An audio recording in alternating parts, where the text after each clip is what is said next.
one of the traffickers took me outside, and just so casual, I'm bawling, I'm crying, he's sitting with me, and there's like a police officer like right there, and but I couldn't scream or, you know, like, what do you tell him, you know, like, I'm just a prostitute.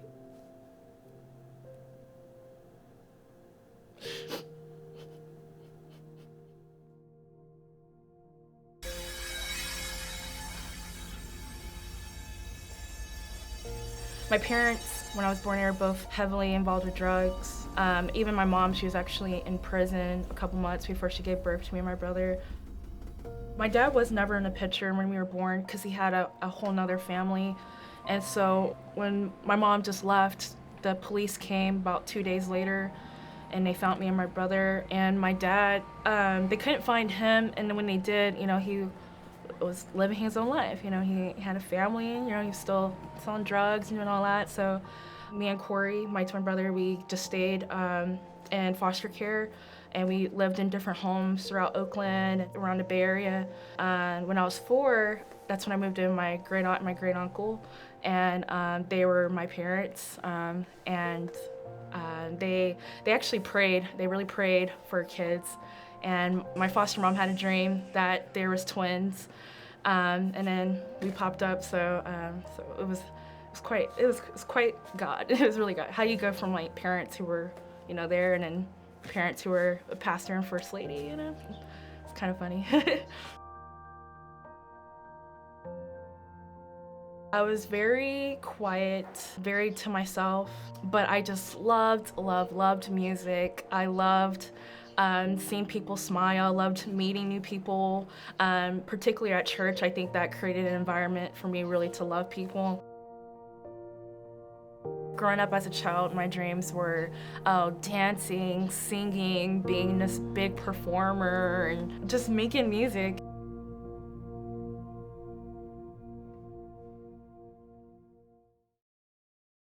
There was a relative, an older cousin, that would come visit, and she started molesting me and my brother. It was hard because you go to church and you're told like you're going to hell, you know, for sex and stuff like that, and you're not pure enough, and you're not this, and you'll never. And for me, it got to a point where I was like, well, you know, who can I tell? Who can I talk to about this? You know, I remember I just squeezed myself and. Sorry.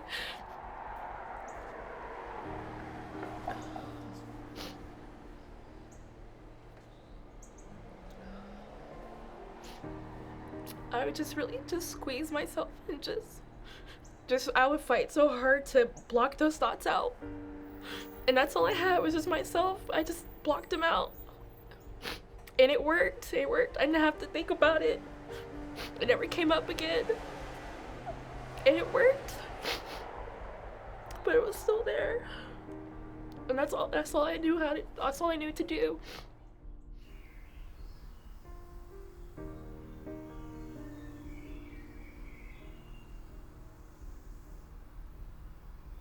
I didn't realize it was abuse at all because I think I took a part of ownership in it, you know, and because it wasn't like I was like screaming, you know, and stuff. But I think I really took that on and just took it in as like it was me too, you know, it was me, and I wanted it, or, you know, and this, you know, I just always internalized those thoughts.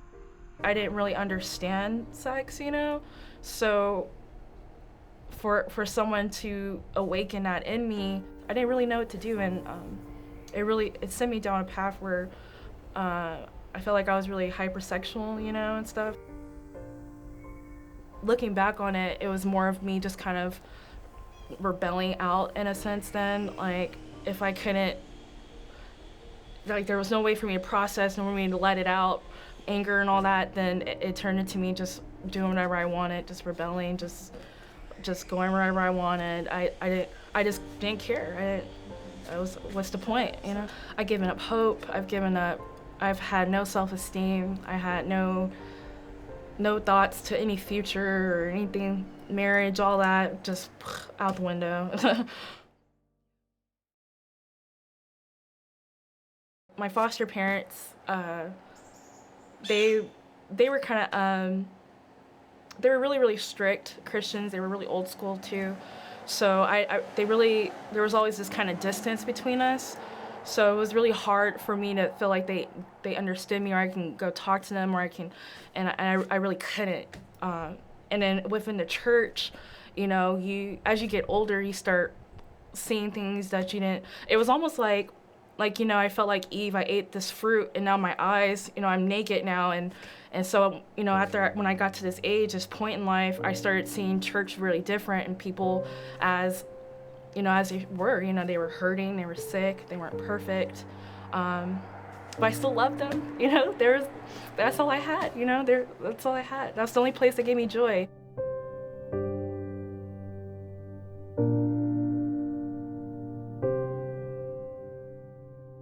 When I was 17, I rebelled even harder, and it got to a point where my foster mom, she just asked me to move, and I did, and I didn't blame her. I wasn't angry at her because I knew I needed to leave too. I just didn't know where to go.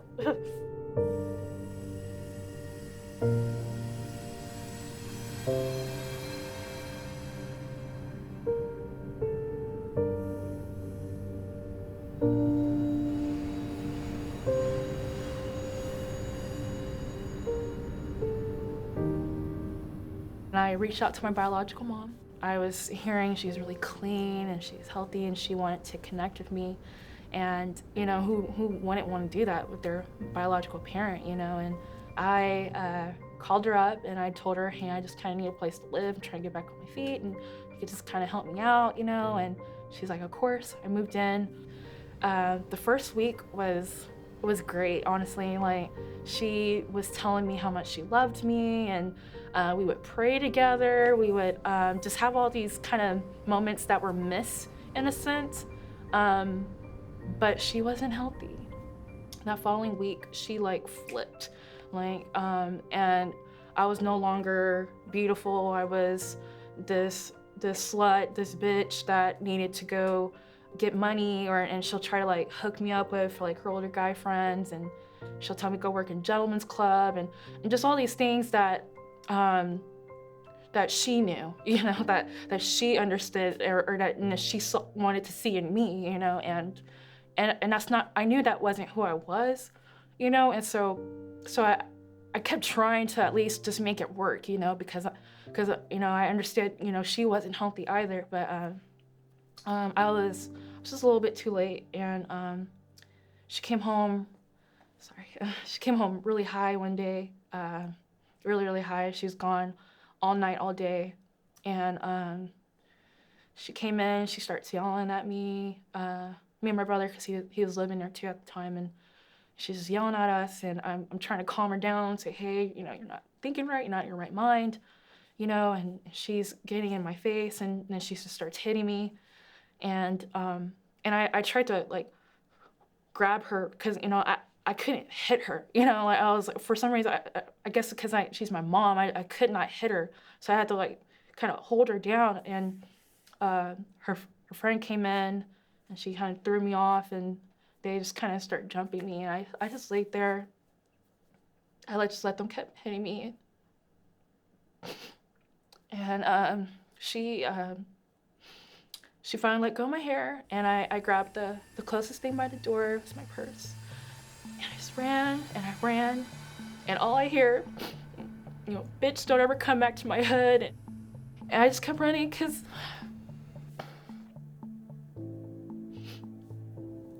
I just kept running.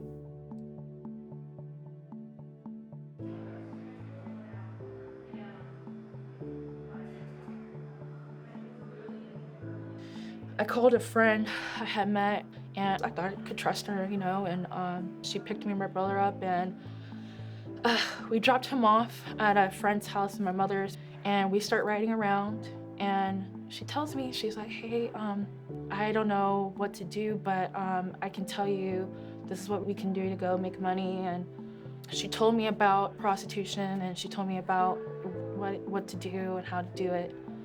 And she took me out to the track, which is where prostitution is prevalent. And when she picked me up, she took all the money, and she was with 2 other guys at this point, and she had me go sleep in a hotel with one of them, and I knew what that meant, you know, and the next day she didn't let me go. She took my money again, and I was like begging her and pleading her, like, just please let me go. Like, I don't care. I'll give you whatever I just want to go. Like, you know, this is all crazy, you know, and like we drove around for hours and hours, and I guess she just got fed up or something, and she just dropped me off, and I was on my own after that.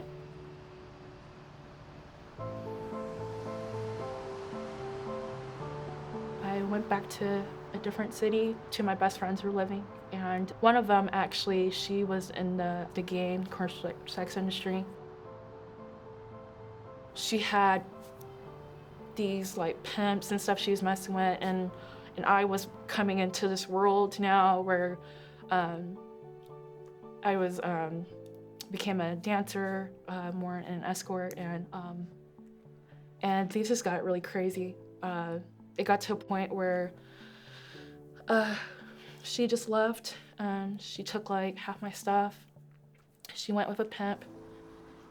But there was this one guy, he was someone I knew for a really long time, actually.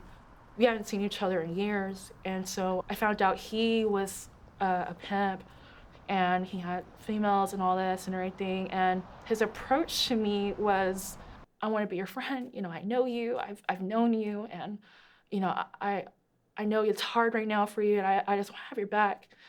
And dang, you know, you have no idea how much I just needed, you know, that in that moment. But I don't know, you feel kind of dumb because you know, like you should know better. You know, no matter how long you've known this person or how this person could come off, you know, they're still a pimp. You know, like that's their mindset. And I started living with him, and we would go all throughout California. We had like the circuit we would go around. And I would be up all day, all night. Like, I could not go to bed unless I met the quota he needed. I could not leave off the streets until I met the quota he needed.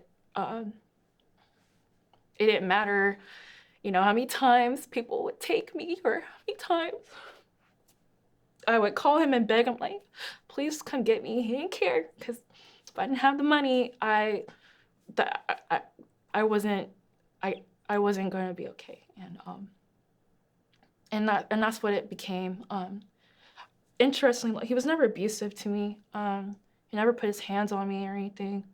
And he had other, you know, other girls too. So it wasn't like, I mean, not other girls, like 2 other girls, but he never put his hands on me, and I think that's why what made me stay, because it's like, you know, like I guess in a sense I felt like, you know, I was kind of up here, you know, and I was treasured, you know, and he would tell me, wow, you're so beautiful out there, and wow, you know, look at all this money you're bringing in, and oh my God, you know, he would just keep feeling all this stuff in my head and trying to make it okay, and you know, I just wanted to get to a place where I can be on my own, you know, I didn't have to need him, I didn't have to need anyone, you know, but that wasn't the reality, and I think it was just a dependency. He knew that I depended on him, and then it started like building like this friendship, and then he'll start holding on to my stuff for me when my friend left, and he had all my things, and then it turned into me, okay, I now have to stay here now. And so with that kind of, you know, that kind of like, he's very strategic, and then when I got there, it was just like, it didn't really take much, honestly, you know. Like I said, he didn't hit me or anything. I just needed him.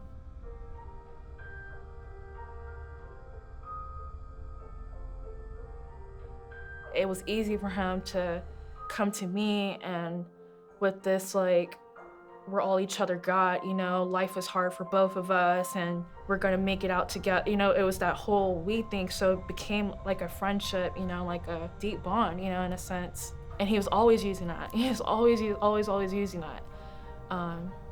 And I'm not gonna lie, there was moments where I did have the thought of, like, you don't care, you know, like, you wouldn't be making me out here do this, you know, like, if you cared, you know, like, but it was just a thought, you know.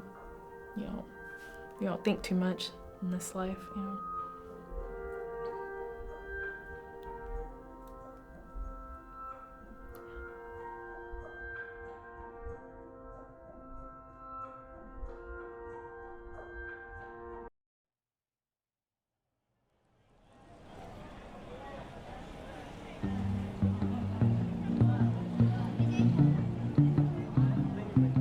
Like once you're in it, you see like a whole nother lens, and it's scary. It is so dark, and there's not a moment you turn a corner and there's not someone ready to try to take you or to try to hurt you or to try to have harm against you. And so you're constantly in this defense mode of having to watch your back and run and do this. And man, that alone was scary. But I think even worse was, you know, the faces you see, because you see really young children, you see really young children, you see older people, you see people who are like teenagers and they look like 50, you know?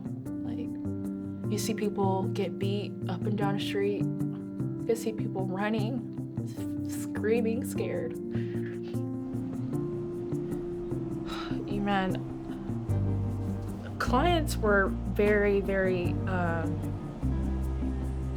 hard for me because there are people who were like married. There are people who I've met that were pastors.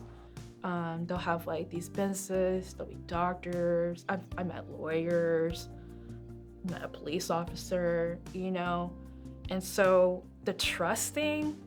Oh no, I'm with a trafficker. I'm not gonna trust someone that will blatantly tell you about why they're cheating on their wife because she has cancer or doesn't want to have sex with them. You know, like, no, there was no trust in that. They'll try to offer me to come work in their business. They'll try to offer me jobs, but why would I want to work for a client, a trick? You know, why would I do that? You know, like, I don't think that wasn't gonna put me forward. You know. They were honestly, they're just as worse as a trafficker. They're crazy people, and there are times I had to like fight my way out of meetings, and I had to like run, or I have to just I had to just have sex with them so they don't rape me, you know, like so they don't rape me, you know. But no one talks about that, you know, like no one cares because they could go home, you know. They have a home, they have money, you know, and so I wanted to have hope, but in what world, you know?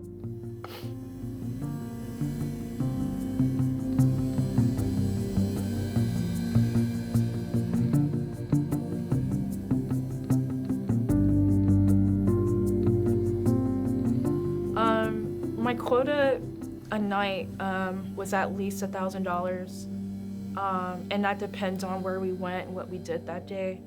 But I mean, and that's the bare minimum. Like, that's not even satisfying for a trafficker. That's like scratching the surface. Like, that's why they keep you out so long, because you can keep making more and more and more.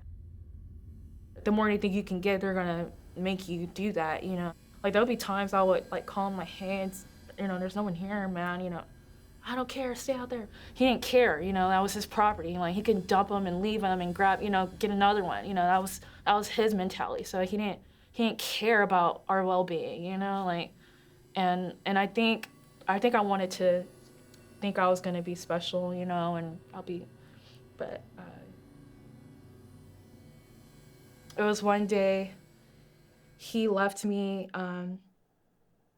Once again, I came back from a date, and he got really upset because I didn't have the money he wanted, and he left me with other traffickers, and they just held me in this hotel room, and they're all around me, surrounding me, and they're talking about, you know, you're with us now, you're gonna do this, you're gonna do that, and we're gonna do all this, we're gonna make all this, and they're telling me all these things, and I'm bawling, like I'm like, I'm not even scared. I'm numb. Like, I'm just like, what is happening? Like, you know, I can't fathom what's going on. And there was even a point that one of the traffickers took me outside, and just so casual, I'm bawling, I'm crying. He's sitting with me, and there's like a police officer like right there, and but I couldn't scream, or, you know, like, what do you tell him? You know, like, I'm just a prostitute.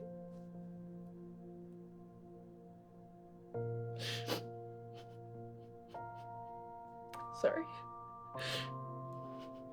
Did you ever try and break away, get away? No, because where was I gonna go? Who was I gonna go to, you know? And they had all my stuff. And so, I stayed like a day, and the next day, and it was almost like it dawned on me, like, I'm like never going to leave, you know? I'm stuck here,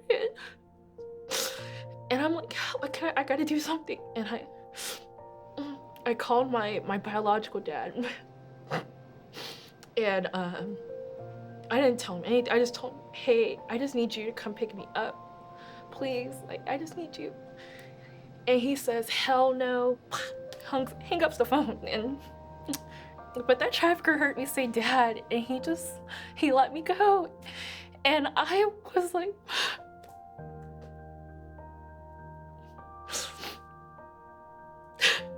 he just let me go. I was so happy. Then I ended up, I called my dad again, say, hey, I'm just gonna come crash. He said, okay, just be gone in the morning, and I was. And after that, I was on my own. It was this time I was homeless.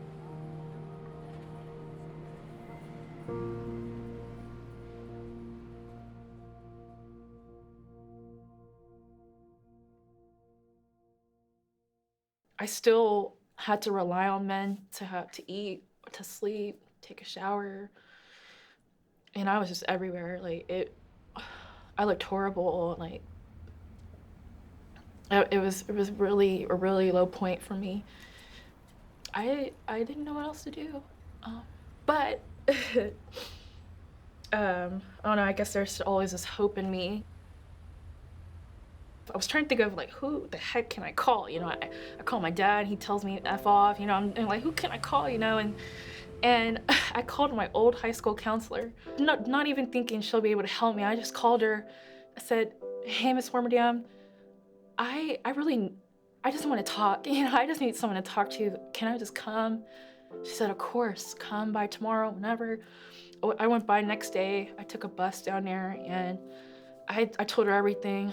I just told her everything that had happened. And she said these sweet words that, oh man, it's just imprinted on my heart. And she just said, Courtney, you know, I know it's been hard,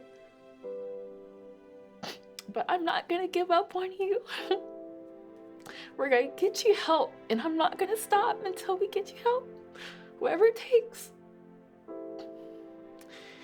And it was different because I knew she meant it. And literally the next day, I got in touch with the shelter, the women's center, and I had a meeting with them. And like 2 weeks later, I moved in.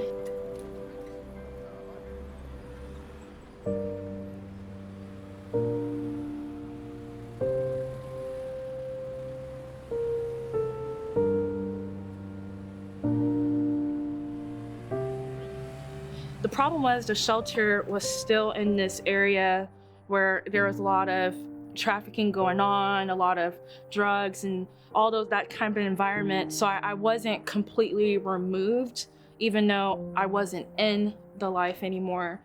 And man, I had to file restraining orders. There was one time a trafficker saw me, and he started following me up the street. I had on my headphones, and he came up behind me. He like slammed me up against this fence, and he started getting in my face, and he started like licking me and just grabbing my face. And I didn't move. I was terrified.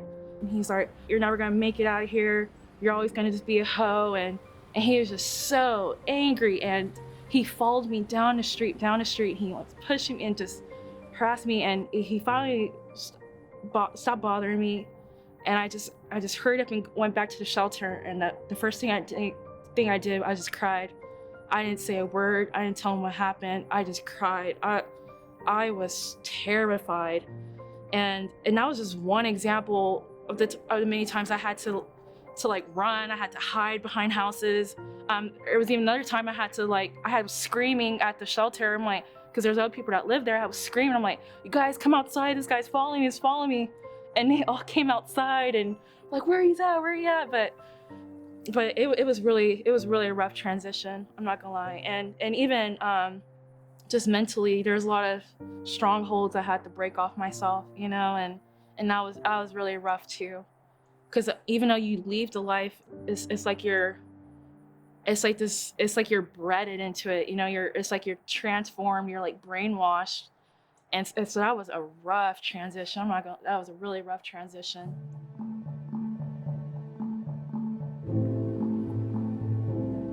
You know, I didn't have hopes and dreams, you know, anymore. So I was literally starting on a clean slate in every aspect of my life. And so that was the next step. And there were some mentors there that I really sat down constantly trying to talk through, okay, what do I want to major in school, or what jobs can I get, or, you know, what does 5 years from now, you know, those types of things. And they sound kind of cliche, but man, that was something I really had to really kind of get reconnected with again. And so that was kind of the next step, getting back into school as well, and then getting the youth organizer job. That was something that I didn't really picture myself being in any type of community service type of work, that kind of those jobs, but I kind of just stepped into it.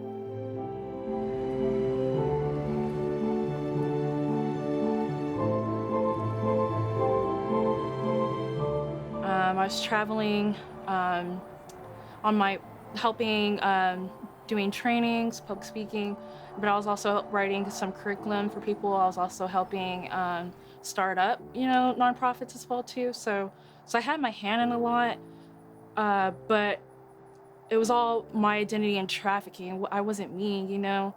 And the more I got wrapped up in, you know, helping others and trying to give back, um, I wasn't being I wasn't being healed, you know. And there's a lot that was coming up, personally, and even in the work I was doing. And it was terrible. It was really a rough time for me, being so young too as well. And so I got to a place where I just completely stopped everything. I didn't speak anymore. I didn't do any of those things.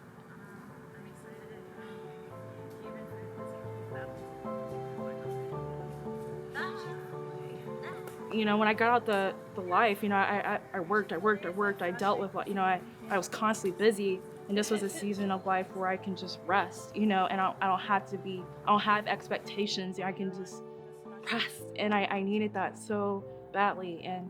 And that was how I was introduced to Pure Hope. But if I'm going to grad school, you know, that really matter. And from there, I quickly learned that Pure Hope was a place, also of healing, kind of reconnecting with God. It really wasn't Pure Hope. It was really Christ, you know, and their love for Christ and their willingness to point to Christ and to surrender and to say, you know, we don't have all the answers, but He does, and to constantly point me in that direction.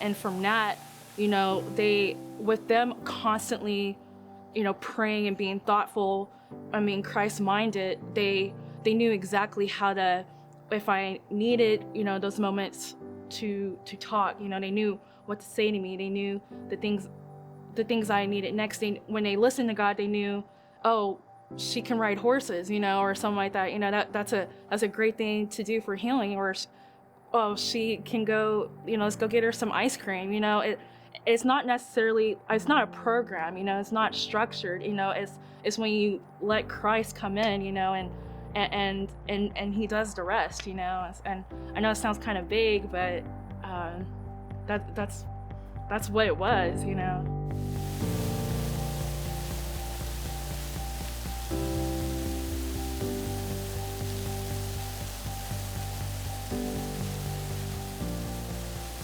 Yeah, today I'm currently a college student on honors society. Two of them actually have great grades, getting a lot of scholarships that I'm working really hard for. Currently a history major, going to go in pre-law, so I'm a double dip. I don't necessarily public speak anymore, but I'm always sharing my testimony with anyone I can, especially my peers, because they need to hear it. They need to hear it. Honestly, my life's really simple, and I love it, you know. And every day I get to, you know, do what I like, you know, do things I love to do, you know. And there's nothing sweeter than that freedom, you know. And I don't know what tomorrow has. I don't know what the future has, you know. But I might be the next president. I might be a congresswoman, or I might be a wonderful mom, you know, one day. But I know the possibilities are endless, and that's what I expect. I am going to have that.